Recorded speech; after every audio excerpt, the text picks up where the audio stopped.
Vamos a Provérbios capítulo 6, versículos de 6 a 11.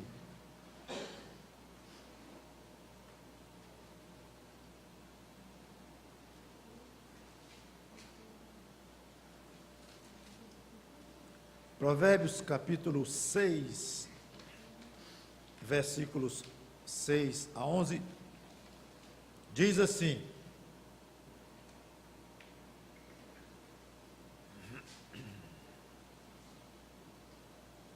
vai ter com a formiga, ó preguiçoso, considera os seus caminhos e sê sábio. Não tendo ela chefe, nem oficial, nem comandante, no estio prepara o seu pão, na cega ajunta o seu mantimento.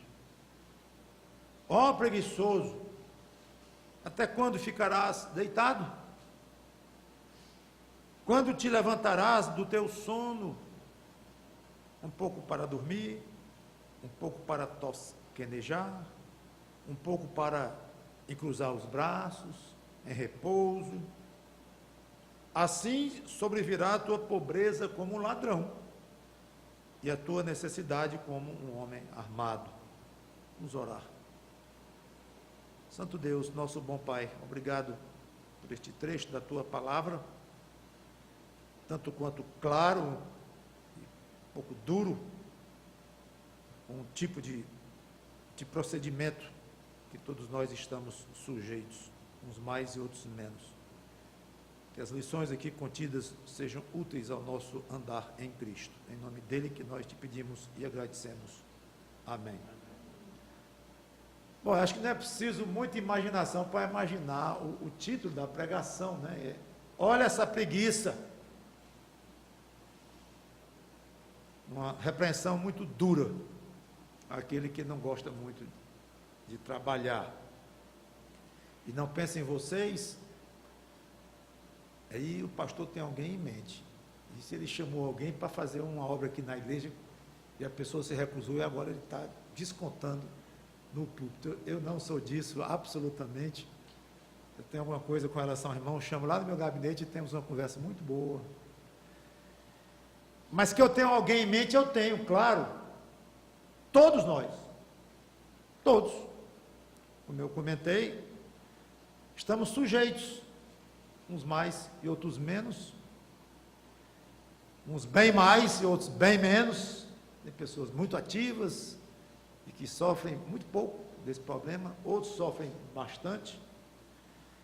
E não conheço alguém que seja exatamente como o cidadão aqui descrito por Salomão.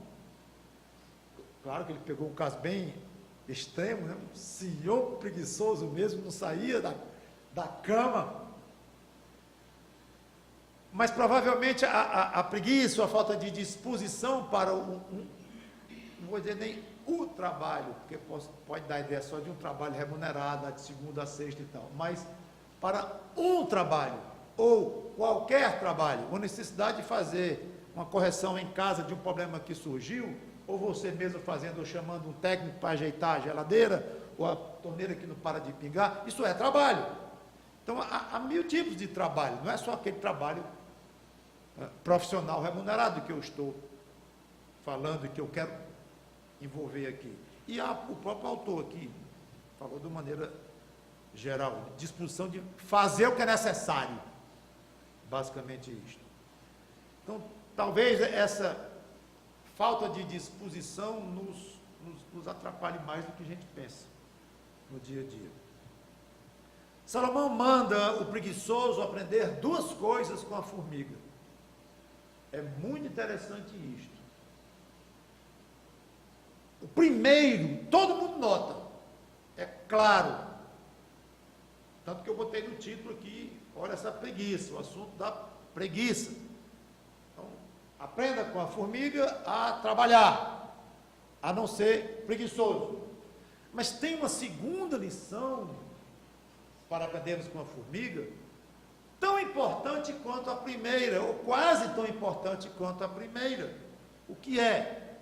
Usar parte do fruto do trabalho, da renda do trabalho, do resultado do trabalho, usar uma parte para o futuro.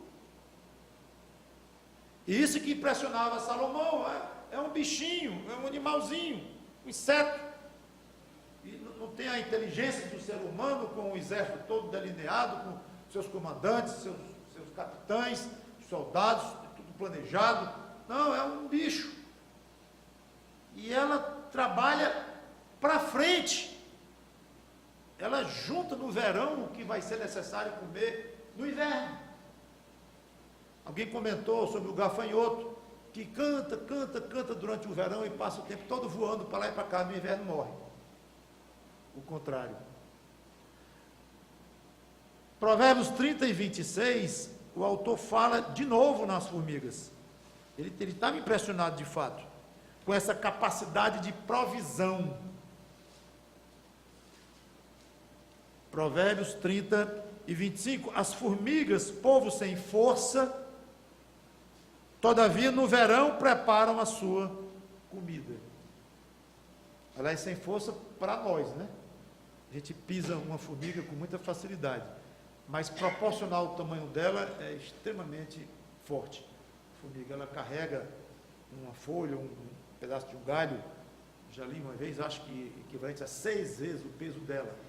É como se alguém com 70 quilos carregasse algo de 400 e poucos quilos. Então ela é extremamente forte, o tamanhozinho dela. Mas, obviamente, o que Salomão quis dizer é um povo sem força para nós, comparado com o nosso tamanho e a nossa própria força.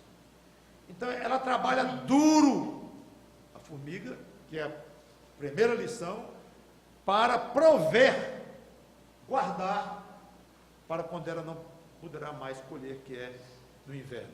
E ele faz então um contraste com um homem, com uma mulher. Ele imaginou que um homem preguiçoso, dorme, aí acorda, aí tira uma soneca, ou seja, dorme de novo. Aí ele acorda cansado de tanto dormir. Então, quem está cansado, o que faz? Descansa, aí dorme de novo enquanto descansa, aí vai descansando, dormindo, e não vai sair disso não, é a vida dele todinha, vai ser nisso. Consequência óbvia, ele será pobre e será necessitado. Uma das causas da pobreza, da necessidade, da estagnação financeira é a preguiça e falta de planejamento para o futuro. Não estou absolutamente dizendo que toda pessoa com necessidade financeira ou pobre não tem disposição para o trabalho e sofre de preguiça. Não, absolutamente.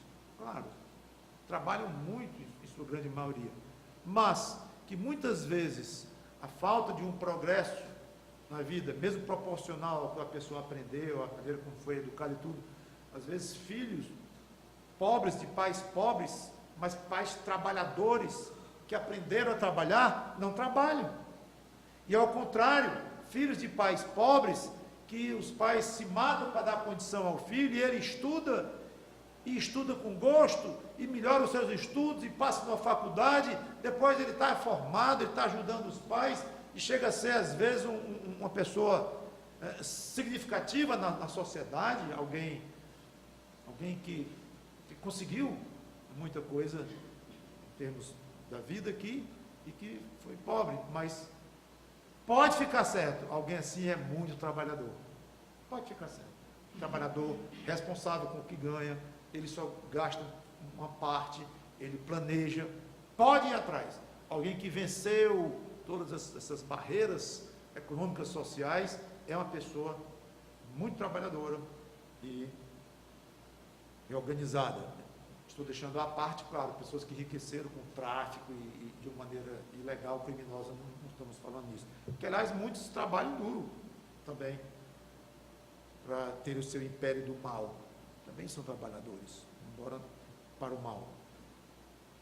Então, o que eu queria deixar conosco como exemplo da formiga é que a disposição para o trabalho anda muito perto de um bom planejamento. O que fazer com o fruto desse trabalho? O trabalho rende alguma coisa. O que eu faço com isto? Então eu trabalho duro e ganho bem, ou ganho muito. O que eu faço com isto? Ou não trabalho muito, mas não estou conseguindo ganhar bem. Por quê? Será que essa minha atividade poderia ser melhorada? Ou outra atividade? Será falta de estudo? Eu tenho oportunidade de estudar? Tenho, pois eu vou estudar. Então, esse planejamento está ligado no assunto. Uma formiga, se eu não juntar agora no verão, eu vou morrer de fome no inverno. Então, é isso, o que é fantástico nessa passagem, é a junção desses dois fatores. Não é só questão trabalhe, dê duro, deixe de ser preguiçoso. Não é só isso. São as duas coisas juntas. Pouco adianta apenas planejar e não agir. Aliás, toquei nesse assunto por coincidência. Na quarta-feira passada, alguém que chega e diz assim: foi teu aniversário ontem.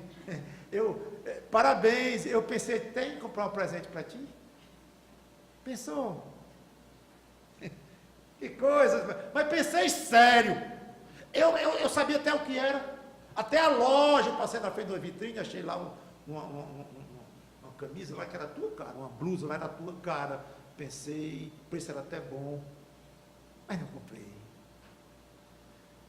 Lá o contexto era um pouco diferente, mas fica aqui o mesmo princípio. Você planejar, vou fazer um curso espetacular e tal, um curso profissionalizante, eu vou entrar na faculdade, vou botar um negócio tal, 1000 planos na cabeça, ótimo, você é um grande planejador, ótimo. Mas não sai do canto. Não dá o primeiro passo. Você onde é mesmo a matrícula do curso? Eu nem olhei, eu pensei em fazer esse curso mesmo. Mas vem outro. Estou sabendo que vem um curso aí melhor do que eu não fiz. Aí vai. Então não adianta, irmãos, planejar, pensar, conversar, se não sair do lugar. Trabalhe. Na sua vida particular, na vida profissional, na igreja, trabalhe. A vida não é um passeio. A vida não é umas férias. Não estamos aqui para isso. Acostume-se a dar realmente duro. Faz parte. Aliás, o prazer das férias, o prazer de um feriado, o prazer de um período de descanso é diretamente proporcional ao que você trabalha. Então, se você trabalha de uma maneira intensa, não é gostoso um feriado. É gostoso quando chega o período de férias. Curte, porque trabalhe, valorize então o período de descanso. Agora, quem é ocioso, termina enfadado, sem rumo, talvez deprimido. Preguiçoso não é alguém feliz, realizado, alguém que não faz nada, que não rende em nada.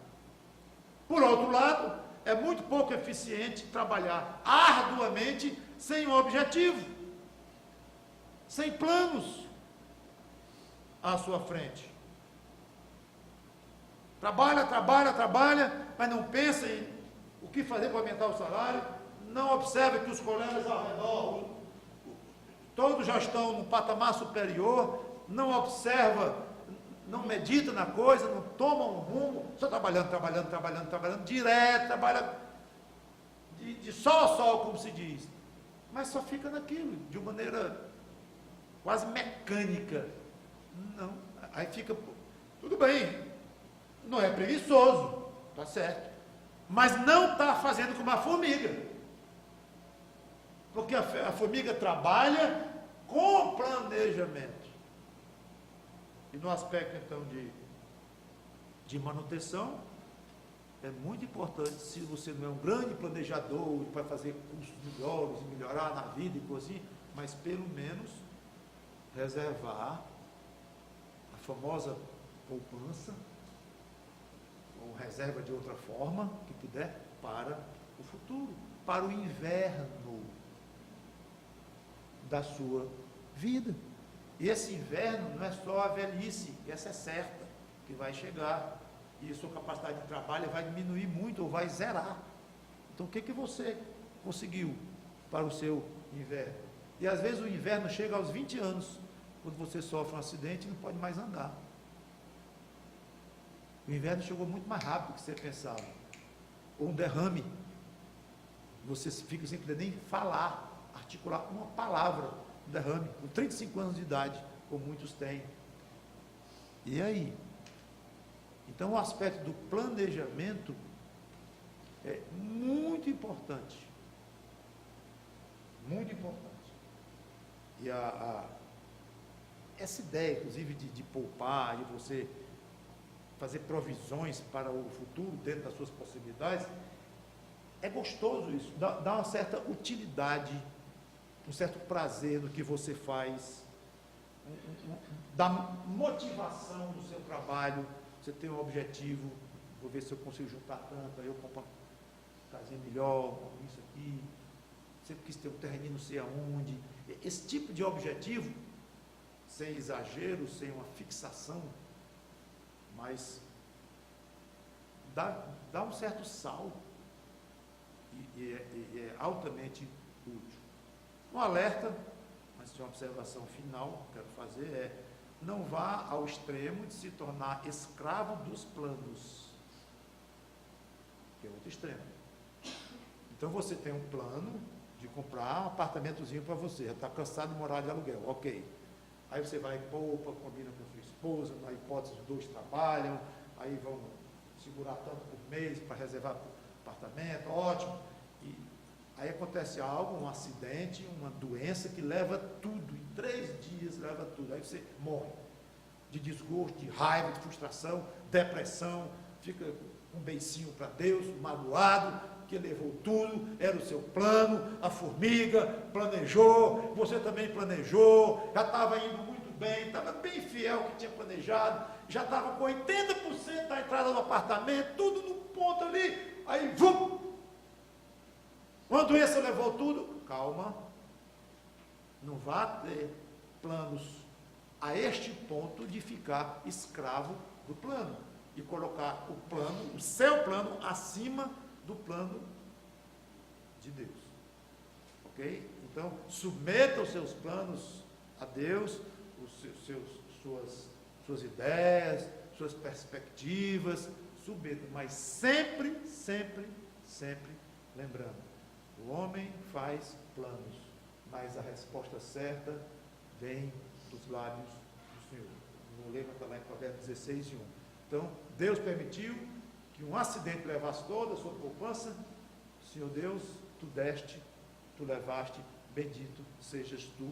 Vamos começar tudo de novo, se assim tu quiseres. Então eu queria fazer só essa ressalva.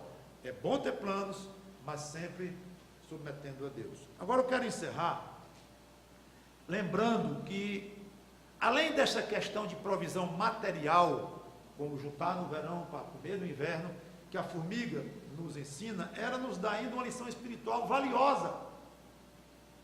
O princípio de investir o nosso tempo, a nossa energia ou o trabalho nesta vida para as coisas eternas, para usufruirmos na eternidade mesmo. É um exemplo fantástico de investimento. Obviamente a formiga não faz isso. Por isso que eu estou vendo uma aplicação espiritual para o exemplo da formiga. O exemplo dela diretamente aplicável é a questão da nossa subsistência aqui, como já temos falado até agora. Mas quando entra esse aspecto espiritual, a formiga fica lá só como um exemplo do princípio. E nós, então, que temos promessas de galardões, promessas de tesouros no céu, e não só promessas, mas ordens mesmo de Cristo, que eu vou querer ler depois de encerrar. Pensem no céu, apliquem o fruto do trabalho de vocês aqui, não só o trabalho financeiro, mas o trabalho de toda a ordem, o serviço que você tem capacidade de produzir para Deus aqui, aplique e produza de fato. Vou dizer de uma maneira diferente: a capacidade que você tem de servir de maneira geral aqui, faça dessa capacidade, pegue esta capacidade, uma grande parte dela, e sirva a Deus em vez de servir seu próprio bolso, servir seu próprio lazer, seus próprios gostos. Geralmente nós temos uma tendência de aplicar quase tudo desta capacidade aqui, essa soma de energia, de saúde, tudo que nós temos aqui, para trabalhar para nós mesmos, para as coisas daqui. E uma certa parte é necessária, como a família guarda para ela. Nós temos que guardar para nós, como eu acabei de comentar, uma poupança, para a velhice, para o futuro. Claro. Mas esse percentual, muitas vezes, é exagerado. O mundo, claro, é 100%. Claro, né? 100% o mundo tem de capacidade de trabalhar e servir tudo. Ele faz para ele próprio. E para alguma filantropia, alguns fazem isso e ajudam um pouco. Mas ajudando pessoas aqui. Não estou pensando em Cristo. Não estou pensando em viver com Cristo o resto da vida. Quer dizer, o resto não é nem resto. A eternidade à frente. A eternidade não tem resto. Mas o crente, esse já começa a pensar em percentual. Quando eu digo percentual, é em repartir. Eu vou, um pedaço do meu tempo, da minha capacidade e tal, vai ser para mim, para minha mulher, para meu esposo, para meus filhos, para minha família, para minha profissão, para o meu lazer, para o meu deslocamento do meu carro. É aqui. Aqui, umas férias, uma boa viagem, um bom som, tudo bem. Mas a outro pedaço vai ser servindo diretamente a Deus, sacrificando mesmo, feriado e família. Família, é bom ter cuidado com esse sacrifício aí que é delicado, mas tudo bem, sacrificando até certo ponto a família, mas eu vou, de alguma forma, me envolver diretamente no trabalho de Deus, porque eu quero aplicar lá na frente. Isso é um investidor. Isso é um investidor. Quando a gente fala a palavra investidor aqui, a gente pensa logo no milionário, que procura aí uma construtora, estou com 3 milhões na mão, como é que eu posso investir? Eu quero comprar uns apartamentos que vai começar a construir, vai ser vendido por 500 mil, quero pago 200 logo, para poder logo capitalizar a sua empresa. Então eu sou um investidor. Aplico 200 mil, recebo 500 daqui a 4 anos, bom demais, sou um gênio, rico e tal. Investidor, por nossos termos, aqui, até é isso aí. Aplica para ganhar mais. Por que não investidor celestial? Por que você não é um grande investidor celestial? Grande, vou investir mesmo. E você pode fazer isso. Pastor, não é uma coisa meio fria, não. Fazer um comércio com Deus. Fazer um comércio com Deus é frio. Só que não é comércio com Deus. Não é comércio com Deus. Isso é um investimento nas mãos de Deus, autorizado por Ele. Para não dizer ordenado por Ele. Invistam em mim. Invistam na vida eterna. E vejam o resultado. Podem investir. E outra coisa, o investimento desse, a pessoa que vai fazer de uma maneira correta, ele vai estar com o coração ali. Vai estar feliz ali. Não é uma coisa fria, como o investidor botando os milhões. E se o outro que ele confiou fizer uma coisa errada, ele vai entrar na justiça, processo, advogado, é frio, só cifrão. Com Deus, não. Então, eu encerro com Mateus 6, 19 a 21, que diz assim, exatamente o nosso assunto.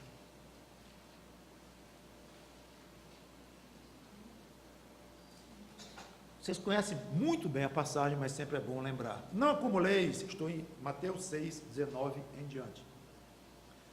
Não acumuleis para vós outros tesouros sobre a terra, onde a traça e a ferrugem corroem, onde os ladrões escavam e roubam.